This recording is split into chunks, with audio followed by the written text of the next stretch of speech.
Not tonight, Carlos. I have a headache. My name is Carlos, and I am 34 years old.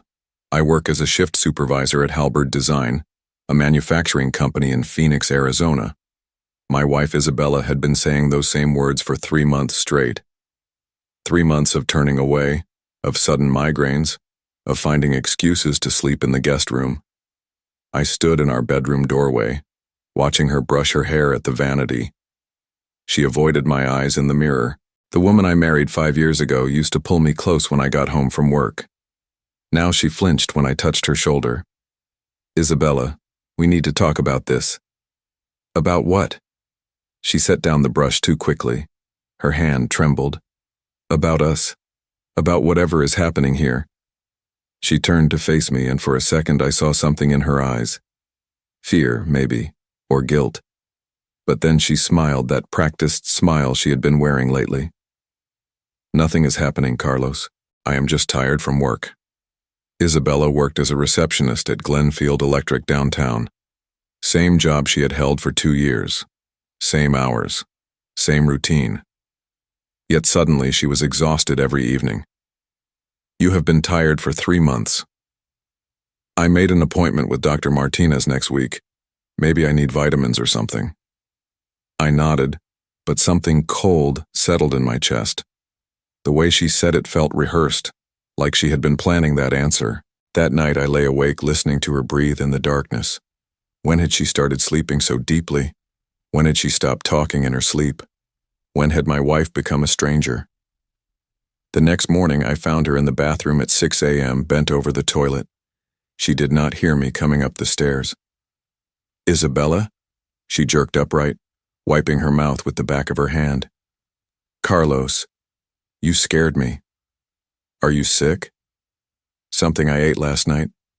That Chinese food was probably bad, but we had eaten the same meal. I felt fine." She brushed past me, already dressed for work. "I need to leave early today. Big client meeting." I watched her grab her purse and keys. In 5 years of marriage, Isabella had never mentioned a single client by name. Glenfield Electric was not that kind of business.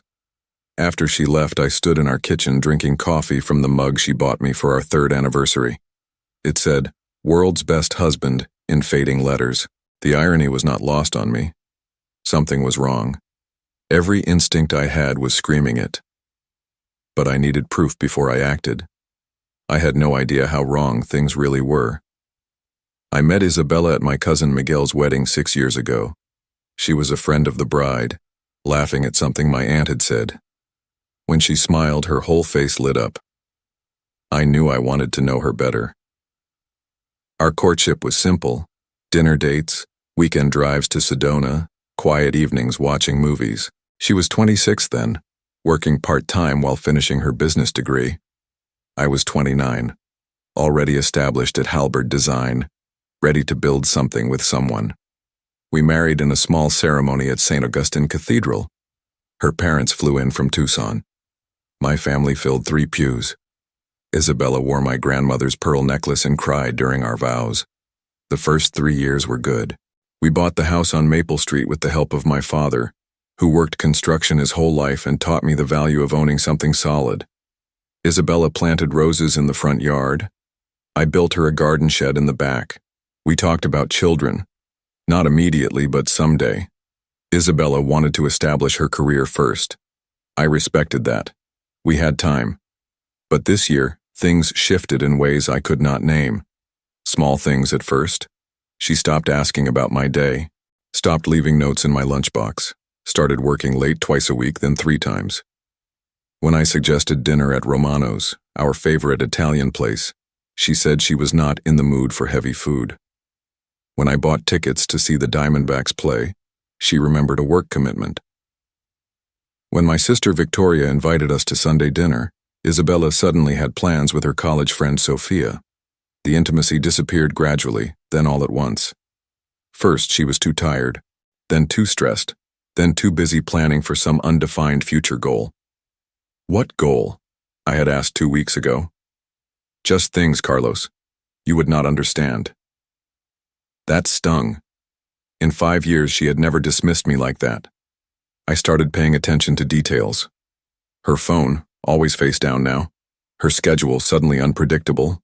Her clothes, newer and more expensive than her salary should allow. Last Wednesday, she came home smelling like cologne. Not mine. When I asked about it, she said the elevator at work was broken and she had to share a ride with a coworker named David. David from accounting? No, David from the warehouse. But Glenfield Electric did not have a warehouse. I knew because I had dropped off Isabella's forgotten lunch there once. The building was strictly offices. The lie sat between us like a third person at dinner. That night, she slept in the guest room again, said she did not want to disturb me with her tossing and turning. I was starting to realize my wife was a stranger. The question was, who had she become? The truth hit me on a Thursday afternoon in early October. I was organizing our filing cabinet, looking for the warranty papers on our refrigerator when I found the receipt. It was tucked behind our insurance documents, folded small like someone had tried to hide it. Planned Parenthood, Phoenix location, dated 6 weeks ago. My hands went cold. The receipt was for a pregnancy test and consultation. Positive result documented in small clinical handwriting. 6 weeks ago was right around the time Isabella stopped wanting me to touch her. I sat on our bed, staring at that piece of paper. Everything suddenly made sense. The morning sickness she tried to hide, the sudden aversion to wine with dinner, the way she had been protecting her stomach when she hugged me goodbye. My wife was pregnant, but we had not been intimate in 3 months. The math was simple and brutal. Isabella was carrying another man's child. I did not yell. I did not throw anything. I just sat there letting the reality settle into my bones.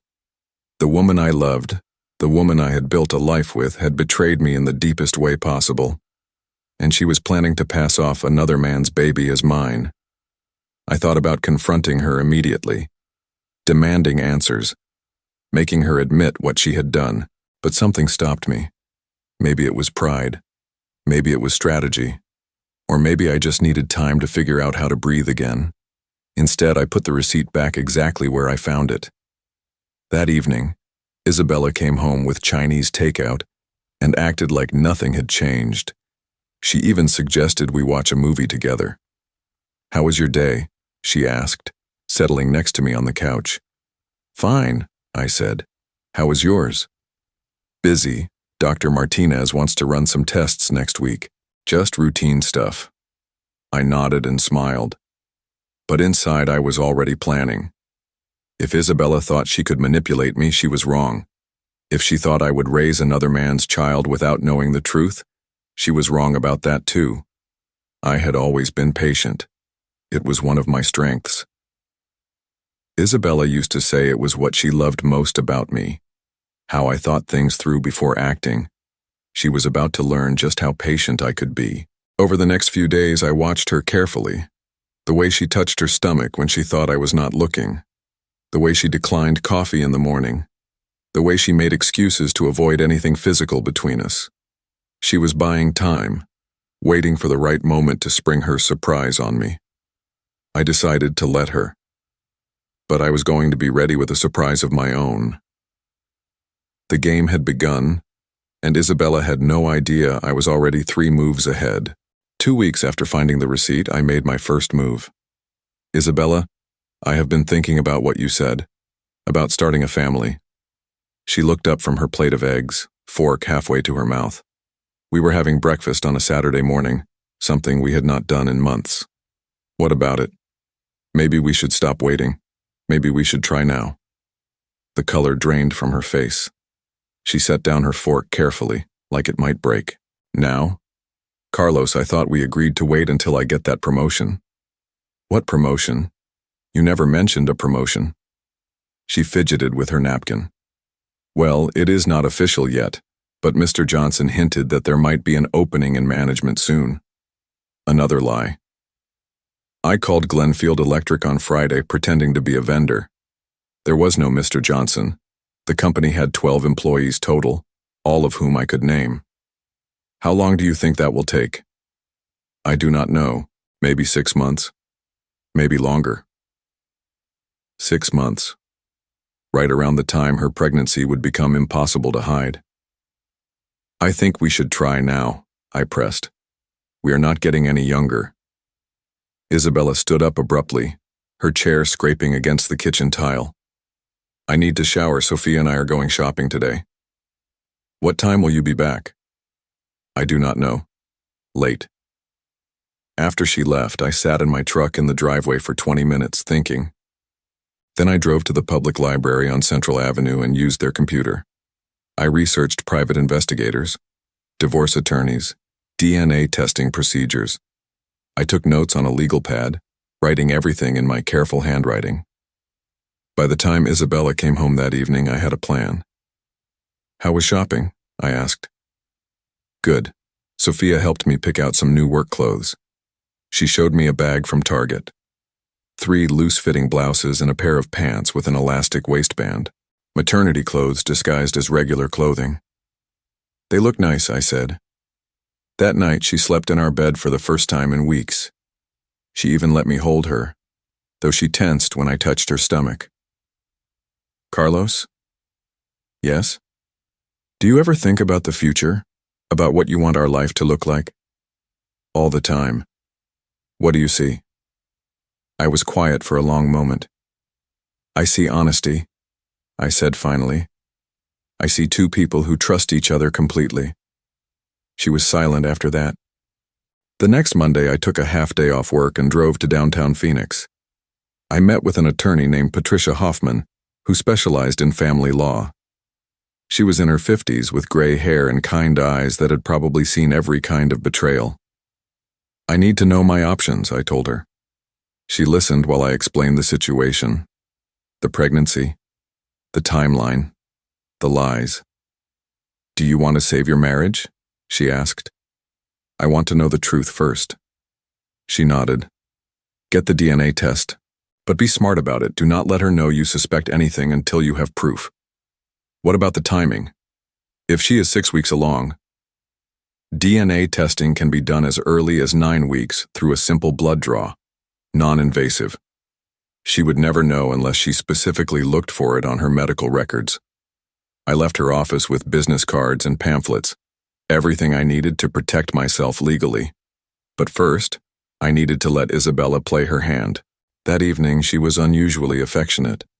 She made my favorite dinner, beef stew with cornbread. She asked about my day and actually listened to the answer. I love you, Carlos, she said as we cleaned up the kitchen. I love you too. It was the truth, which made everything harder. I still loved the woman I married, but that woman might have been a lie from the beginning.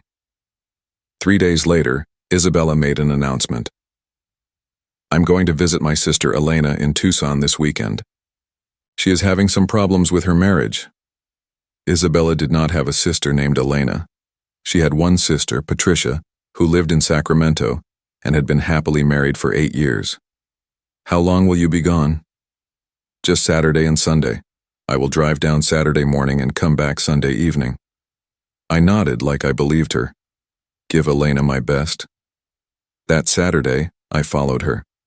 I felt like a character in one of those television shows Isabella liked to watch, staying 3 cars back on Interstate 10, wearing sunglasses and a baseball cap like some kind of amateur detective. Isabella did not drive to Tucson.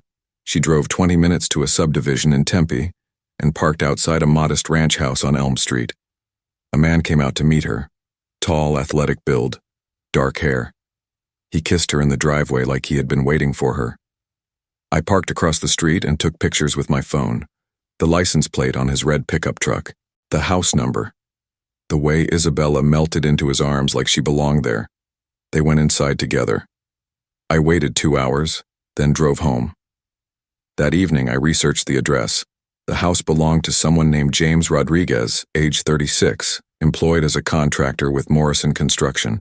No wife listed in the public records. No children. Isabella came home Sunday evening with shopping bags from Tucson outlets and stories about Elena's marriage troubles. She is thinking about counseling, Isabella said, unpacking a new scarf. I told her it might help. Did you tell her about us?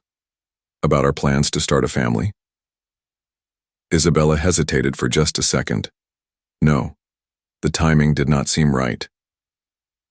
Monday morning, I called in sick to work and drove back to Tempe. I waited across from the Elm Street house until James Rodriguez left at 7:30 a.m. Then I followed him. He stopped at a coffee shop on University Drive. I went in after him and ordered a coffee, 2 people behind him in line. He was on his phone talking quietly. I caught fragments of conversation. Told her husband she wants to start trying. Couple more weeks until she can tell him. My coffee tasted like ash.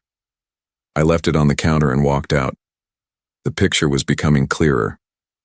Isabella and James had a timeline. She would string me along for a few more weeks, then announce her pregnancy as a happy surprise. By then, she would be far enough along that the dates would seem reasonable. I would be expected to celebrate, to be excited about becoming a father, to start planning for our future together.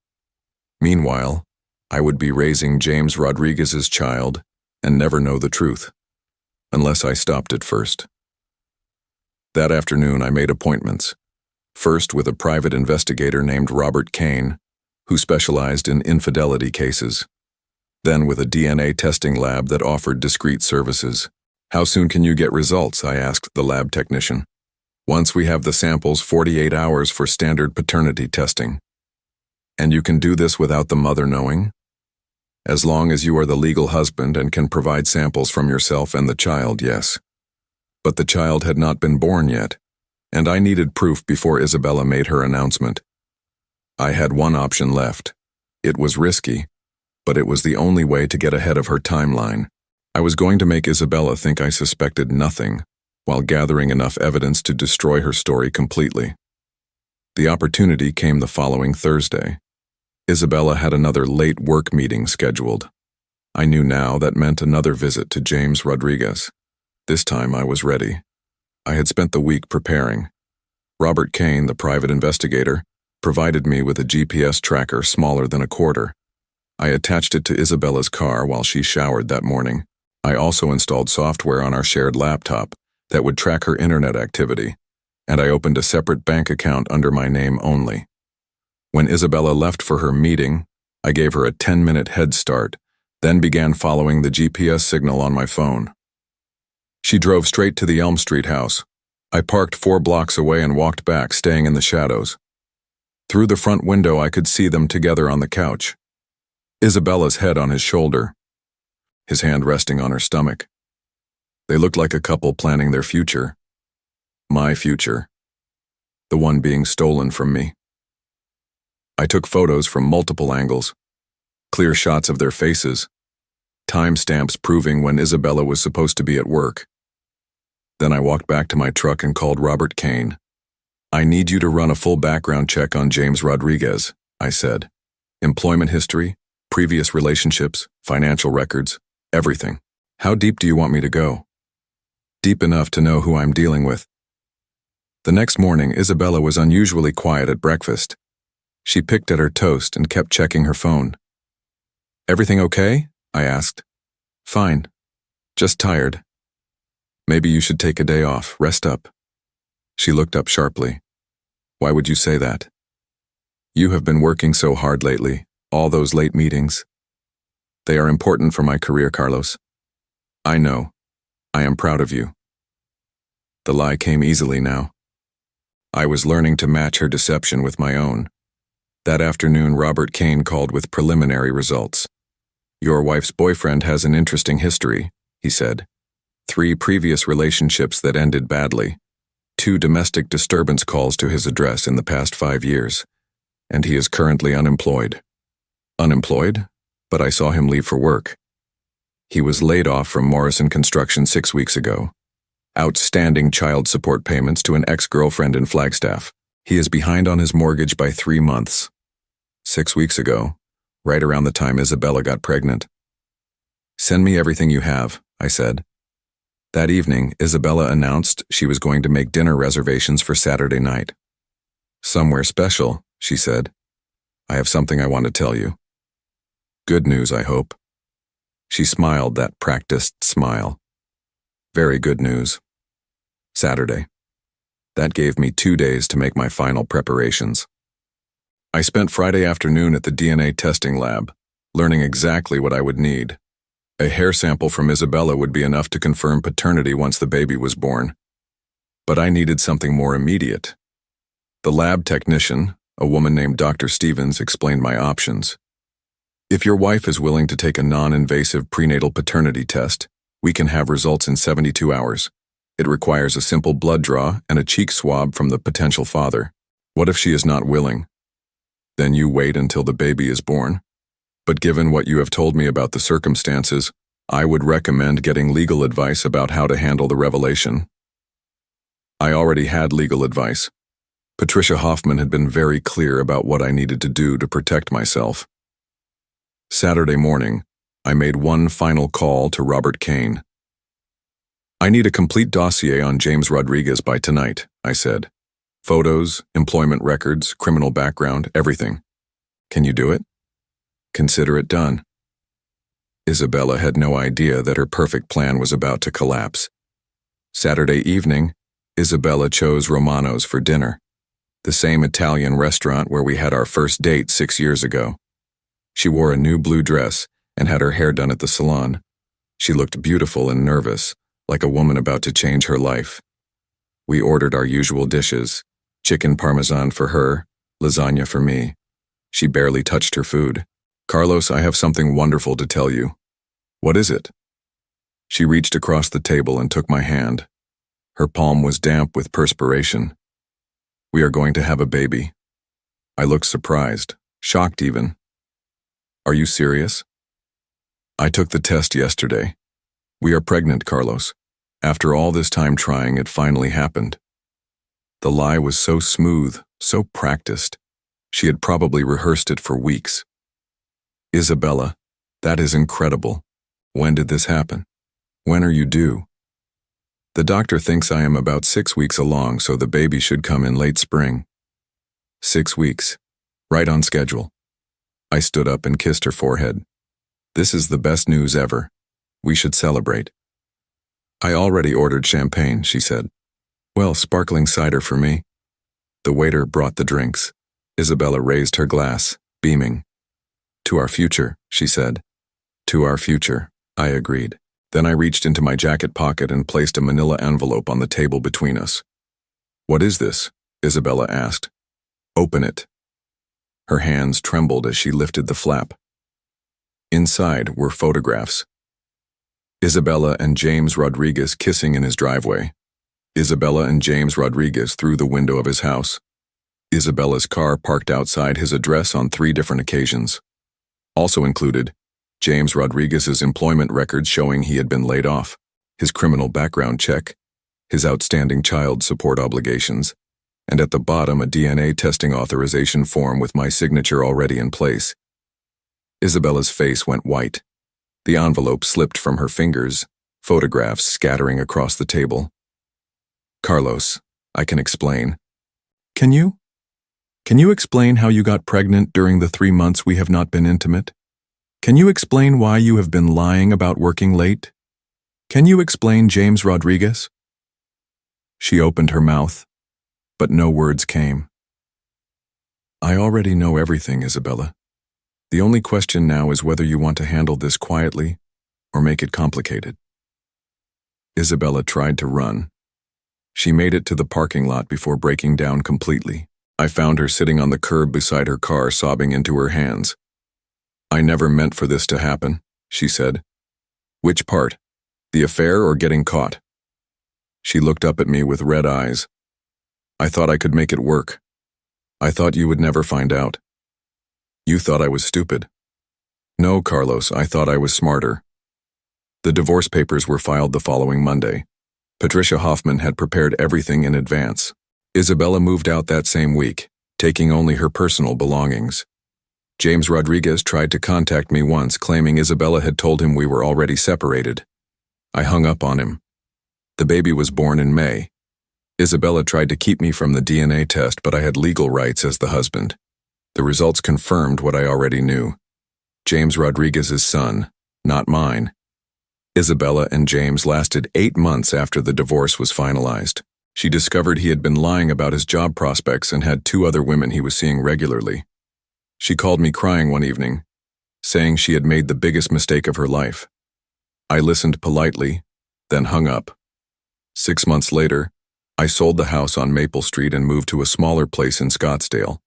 I kept working at Halberd Design, got promoted to floor manager, and started taking evening classes at Phoenix Community College. Isabella found work as a waitress in Tucson and struggled to make ends meet. James Rodriguez disappeared when the child support payments for his first child caught up with him. She was left raising a baby alone, working double shifts and living in a studio apartment. The roses she planted in our front yard died the summer after she left. I had stopped watering them. Sometimes the truth is the only justice we get, but it is enough.